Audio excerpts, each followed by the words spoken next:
Good day, everyone. This is Rochelle Massa reporting on real estate property ownership.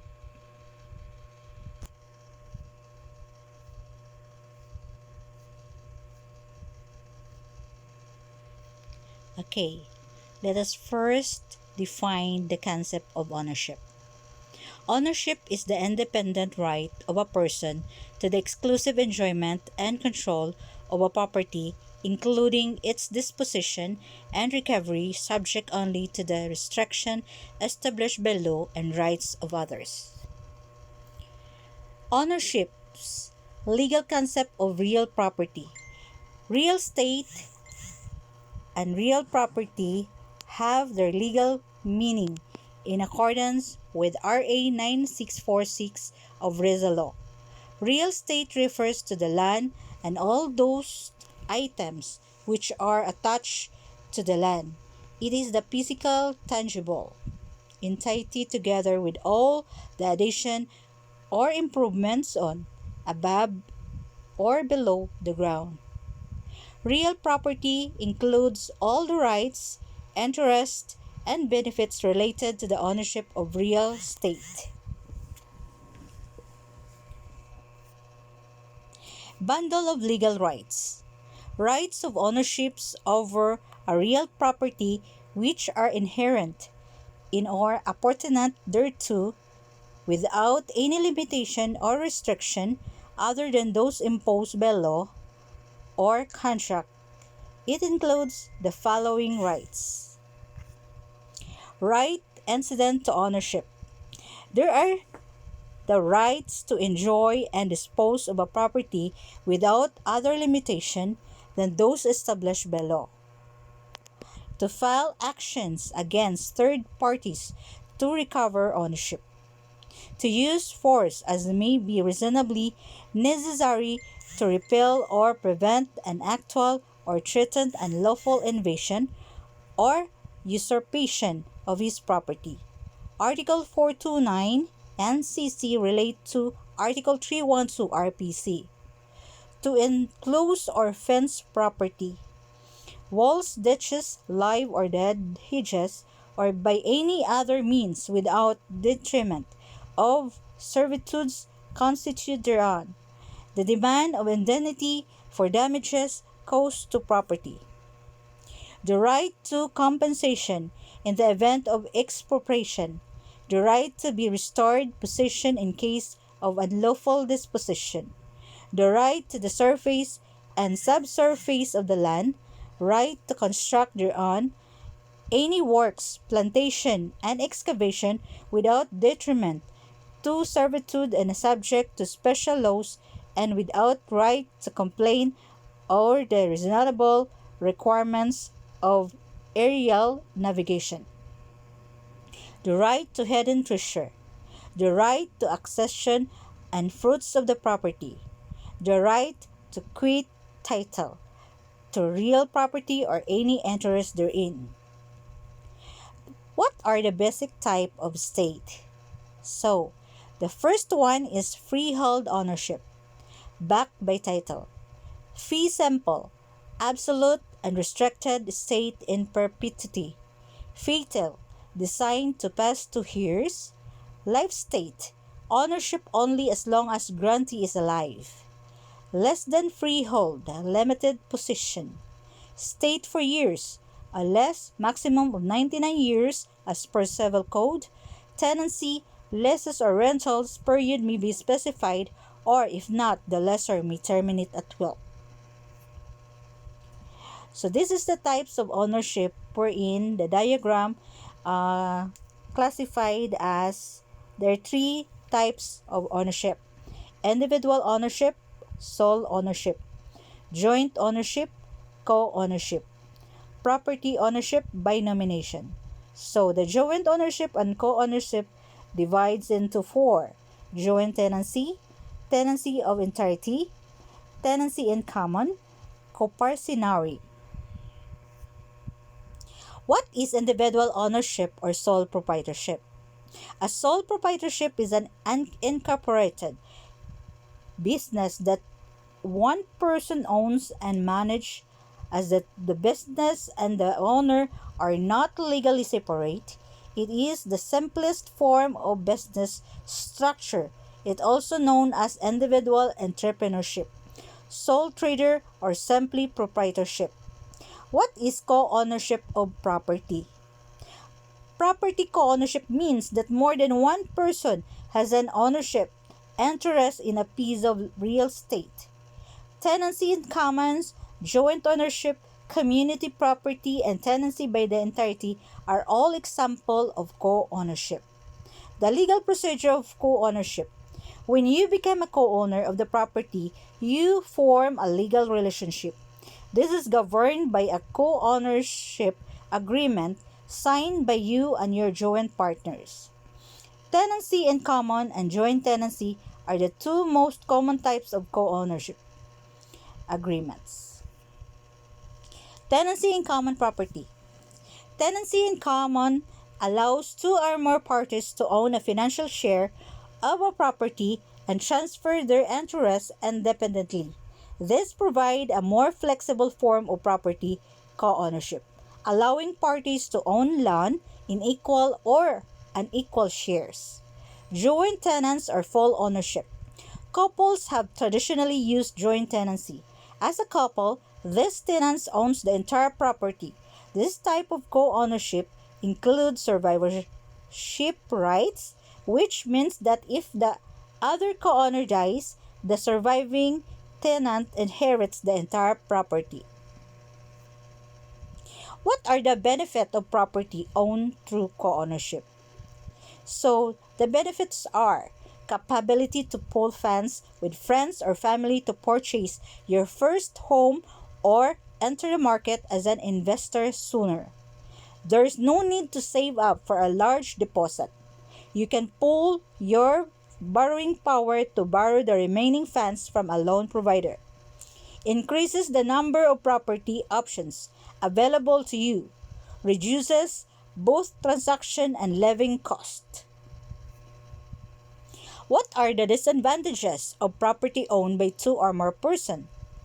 There are the property co-ownership can put your relationship to the test while also putting your finances at risk.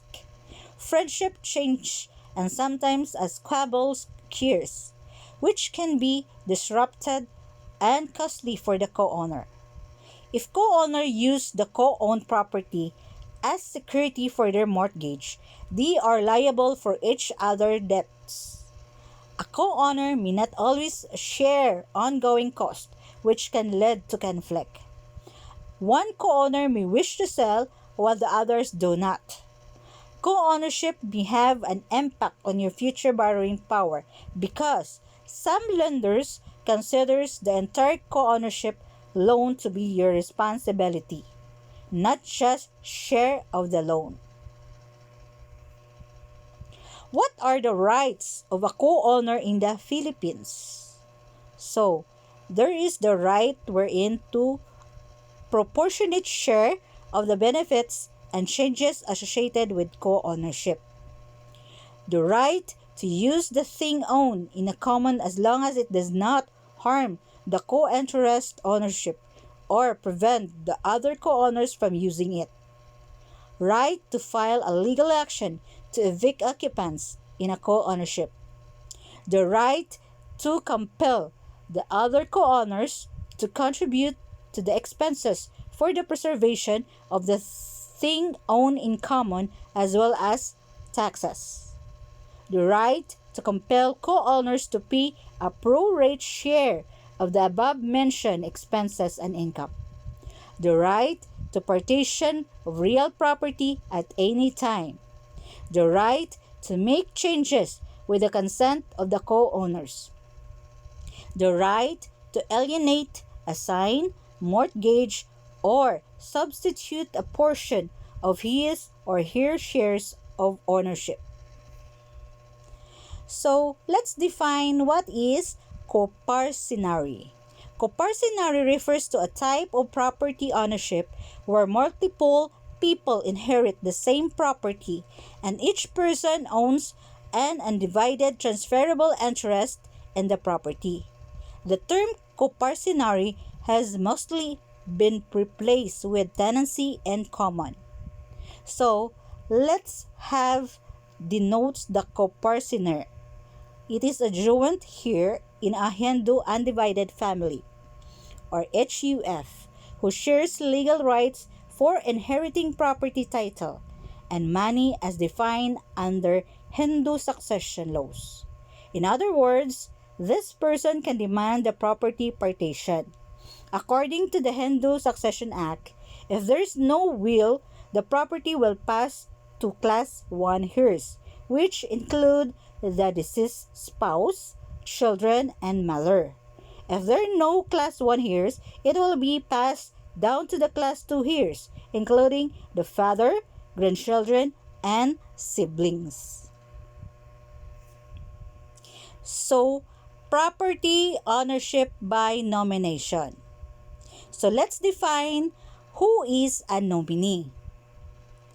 According to the law, a nominee of immovable property is merely a trustee, entitled to receive the money proceeds due to deceased person on behalf of their legal heirs, only until the court determines who is entitled to the property under the succession laws will the nominee be in charge of it. Put another way, the nominee is only the property caretakers, not the owner. As a trustee, they will only to do so you will be legally obligated to transfer the asset to the legal heirs. What is the definition of a legal heir? The legal heir to a deceased person in state is the person named in the will. The legal heir has the right to be the valid owner of the deceased assets. In the absence of choice, the legal heirs are determined by succession laws. This also specifies who gets what percentage of the assets. To summarize, a nominee does not have the right to receive the property, whereas a will determines who will ultimately own it. What are the limitations on right of ownership? Those imposed in general by the state in the exercise of the power of taxation, police power, and the power of eminent domain. Those imposed by law such as legal easement, requirement of legitimate succession, zoning, building code, rent control, urban and agrarian reform, subdivision regulations, escheat. Those imposed by the grantor of the property on the grantee by contract such as donation, last will, or usufruct, and those imposed by the owner himself such as voluntary easement, lease, or mortgage. And now let's define what is escheat. Is the derivation of the automatic conveyance of realty to the government upon owner's death due to the absence of a will. Heirs of other legal claimants are certifiable on the face of the title or when the owner does not pay his taxes. The right to surface, and air right. Land in its legal signification extends from the surface downwards to the center of the earth and extend upwards indefinitely to the skies. Right to hidden treasure. It simply means that hidden treasure belongs to the owner of the land, building, other property on which it is found. So let's come to the right of accession. Landowner also owns everything produced, incorporated, or attached. It is meant to be, in general, the ownership of property gives the right by accession to everything which is produced thereby, or which is incorporated or attached thereto, whether naturally or artificially. With respect to produce of property, to the owner belongs the natural fruits, the spontaneous produce or product of the soil. Industrial fruits, those produced by land, cultivation, or labor. Civil fruits, the rental income of buildings and or lands. With respect to a movable property, the owner of the land on which anything has been built, sown, or planted in good faith shall have the right to appropriate as his own the works, sowing, or planting after payment of indemnity provided by law, or to oblige the builder or planter to pay the price of the land. What is the meaning of fee simple? It is defined as the absolute right of ownership without limitation to any particular class of heirs or restrictions, but subject to the inherent and statutory restriction. Title is not synonymous to Torrens certificate of title. Rather, it is a generic word, which means proof, evidence, or monument of ownership, such as tax declaration, realty tax receipts, deed of sales, and Torrens certificate of title. But of course, the best title of the best evidence of ownership is the Torrens title, because it is indefeasible, imprescriptible, and binding against the whole world. So, let us first take a look at the transfer certificate of title example. It is original transfer certificate of title. Okay, and now we have to give you the rule on the right to own a land or real estate in the Philippines. The general rule is that only Filipino citizens and corporations, at least 60% of the capital of which is owned by Filipinos, are entitled to acquire and own land in the Philippines. Exceptions to general rule. Aliens' acquisition of real estate in the Philippines is allowed in the following cases: acquisition before the 1935 Constitution, acquisition through hereditary succession by the legal heir, purchase of not more than 40% interest in a condominium project of RA 4726, purchased by former natural-born Filipino citizens, subject to limitation prescribed by BP 185 residential lot and RA 8179 commercial lot. A Filipina who marries an alien retains her Philippine citizenship unless the law of her husband's country makes her assume the citizenship of her husband because of such marriage, and can therefore acquire real estate in the Philippines. Former natural Filipino citizens who applied for dual citizens under RA 9225. And that's all my reports, and this is my references for my report. Thank you.